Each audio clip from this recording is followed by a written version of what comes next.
Bueno, en este vídeo quería explicaros una cosa muy sencilla que mucha gente no hace, pero que todos tenemos en casa.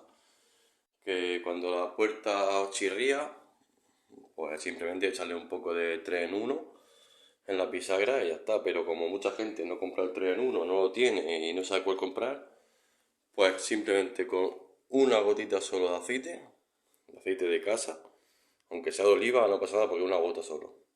Echamos una gota encima a toda la bisagra,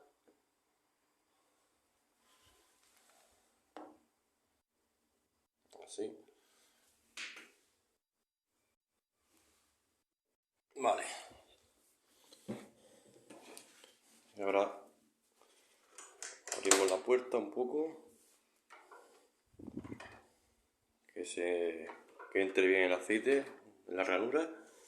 Y ahora pues si queda un poquito de sobrante, lo podemos limpiar con una servilleta y ya está. Y ya está. Con eso la puerta no chirría. Y un truco que mucha gente no lo sabe, que a la misma vez le echamos aquí un poco de aceite también.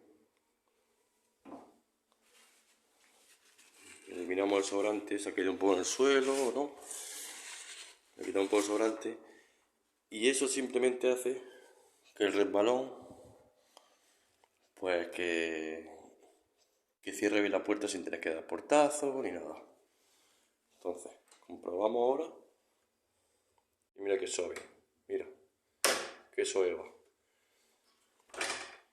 Y esto, el simple hecho de ponerle un poco de aceite te dura meses o nada, con una gota te dura mucho tiempo. Bueno, cosas prácticas.